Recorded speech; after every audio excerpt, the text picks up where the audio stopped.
Alors on est en présence aujourd'hui de deux anciens élèves de la première ES2 de l'année dernière qui ont passé les TPE au mois de mars récemment. Donc ils ont eu des bonnes notes, donc on a essayé de prendre contact avec eux pour tirer profit un petit peu de leur expérience et puis qui parlent un petit peu de ce projet de TPE qu'ils ont eu sur toute l'année dernière, et puis surtout qui donnent des conseils importants pour les élèves qui arrivent et qui vont entamer leur projet très rapidement. Alors vous avez eu une très bonne note l'année dernière, hein, on peut le dire, 20 sur 20. D'abord, globalement, votre impression sur cette année et sur ces TPE? Une très bonne impression, parce que moi j'ai trouvé que ça a été une matière très intéressante à traiter, puisqu'on a pu travailler déjà sur un sujet qu'on choisissait, et puis approfondir dans diverses pistes. On était quand même assez libre de nos choix, donc on pouvait travailler sur ce qu'on voulait, et puis on a pu découvrir pas mal de choses. Alors c'était dans le cadre des anciens thèmes, hein, parce que ça évolue un petit peu à la rentrée avec la nouvelle première, il y a de nouveaux thèmes qui ont été rajoutés. Alors qu'est-ce que vous aviez pris comme sujet l'année dernière? Pouvoir et société. Pouvoir et société, Oui. oui. Et alors après, plus spécifiquement, le sujet c'était? Et après on avait choisi pour problématique comment les hommes politiques influencent-ils la société. D'accord. Donc par divers, on avait découpé ça en 4 je crois. Donc on voyait selon leur tenue vestimentaire, leur discours, leur comportement, la façon dont ils essaient d'influencer un petit peu l'opinion. D'accord. Alors on va un petit peu schématiquement essayer de résumer l'année. Qu'est-ce qui se passe en début d'année, lorsqu'on est nouvel élève de première et qu'on arrive devant les TPE? Déjà c'est quelque chose qu'on ne connaît pas, donc ça peut paraître surprenant, mais enfin on s'y fait voilà, très, très vite. Donc vu que c'est 2 heures par semaine, c'est quand même relativement léger. Au début on se dit qu'on va avoir beaucoup de travail, mais en fait au fur et à mesure de l'année, si on travaille assez régulièrement, en fait ça passe, hein, le week-end. Franchement, nous on faisait comment, 1 heure peut-être par week, 1h30 par week-end peut-être. Je pense que ça suffit pour monter un dossier, surtout que ça ne dure que 6 mois, il me semble. C'est largement suffisant pour monter un dossier correct. Puis après, on se rend compte qu'il y a une liberté de choix qui est quand même intéressante au niveau des TPE, puisque, comme le disait Pascal, il y a des sujets proposés, mais après, la problématique que nous on choisit, en général, elle est vraiment libre. Alors vous aviez quel croisement de matière l'année dernière? On avait français et SES. Français et SES, voilà. Donc en général, on a histoire, géographie, SES, et puis on peut avoir des couples français-SES, parfois SES mathématiques. On a vu aussi SES anglais. Donc quel est le premier travail qui se présente à vous en début d'année, en septembre?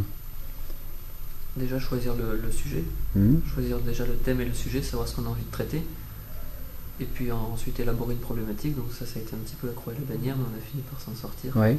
Alors en quoi elle consiste en gros cette problématique? On cherchait quand même à essayer d'intégrer les 2 matières dans le sujet. Si vous deviez la définir de manière générale, hein, évidemment. C'est quelque chose qui doit être assez synthétique.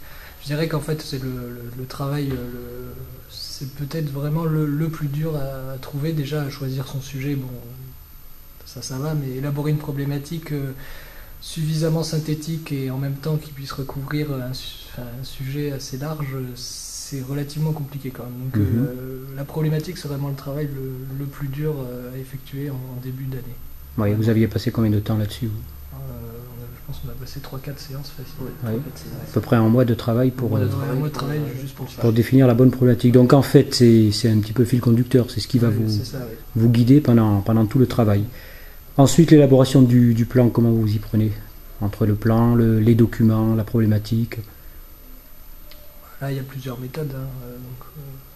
Après, c'est un peu à chacun de choisir comment faire. Mais nous, je crois qu'on avait déjà commencé par choisir des documents un peu comme ça, regarder par rapport à notre problématique. Mais en général, le plan découle de la problématique. Oui. Alors, les documents que vous avez privilégiés, vous?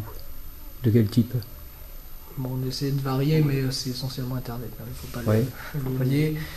Mais après, c'est intéressant de varier parce que sur Internet, c'est vrai qu'il y a beaucoup de choses. Mais il y a les ressources CDI, il y a les journaux quand même. On utilise pas mal aussi. Les journaux aussi, on utilise beaucoup. Alors après, nous, on n'est pas spécifiquement, on n'est pas sorti, on n'a pas fait de sortie, voilà, pas de sortie du lycée, on s'est contenté des documents qu'on avait à notre disposition. Alors après la notation, donc en 3 temps, une première partie sur 8 donnée par les enseignants, c'est le contrôle continu. Après la deuxième partie sur 6, c'est la production proprement dite. Et troisième partie sur 6, c'est l'entretien avec l'oral. Donc la production, vous avez été noté par les professeurs qui vous ont fait passer à l'oral. Le contrôle continu, c'est vos enseignants qui vous ont encadré. Et ensuite l'oral. Alors est-ce que vous pouvez nous dire comment ça s'est passé, et puis l'organisation, ce que vous en retirez, et puis surtout les conseils pour les jeunes qui arrivent derrière.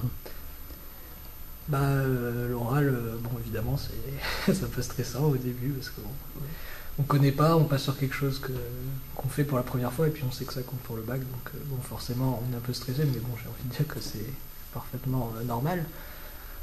Après quand on a déjà un écrit qui est bien fait, c'est-à-dire avec une problématique et un plan assez bien élaboré qui suit la problématique, en général l'oral il vient assez facilement parce qu'on a déjà la structure dans la tête, et puis comme on connaît bien les documents sur lesquels on a travaillé, c'est plus facile. Donc ce que j'en dis, c'est que l'oral c'est sûr que vous aviez préparé de manière spécifique la répartition des rôles, comment vous aviez oui, on s'était réparti les rôles. Alors nous on on s'était bien débrouillé parce que on avait un plan en 4 parties, donc comme ça, on a fait 2-2. Mais bon, s'il y a un conseil à donner, c'est qu'il faut que ça soit interactif, peut-être avec le jury, parce qu'il faut que ça sorte un peu de l'ordinaire. Donc nous, on avait montré une vidéo, normalement on avait commenté une vidéo. Donc le but, c'est d'attirer l'attention du jury quand même. Donc il faut essayer de valoriser les TIC, les ordinateurs, vidéo, tout ça. Tout ce qui est original, quoi. Et en général, ça marche bien. Ça va.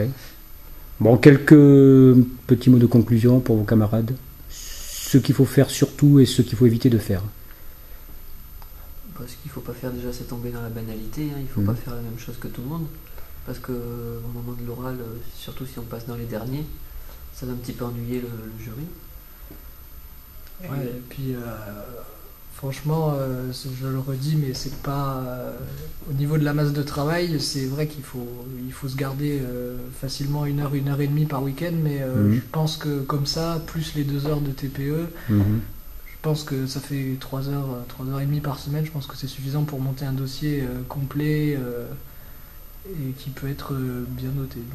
Donc du travail, du sérieux, de la continuité surtout, pas d'à-coup, et puis un peu de rigueur et d'originalité, vous l'avez dit aussi. Après, pas se bloquer sur des idées. Il ne faut pas hésiter à changer, même si on trouvait qu'une idée était bonne. Ça nous est arrivé plusieurs fois. On avait très bonnes idées pour nous. Et puis on a changé parce que soit on ne pouvait pas l'intégrer, soit on a coupé parce que le temps à l'oral n'allait pas le permettre. Donc il ne faut pas se bloquer, il faut pas hésiter à changer des trucs.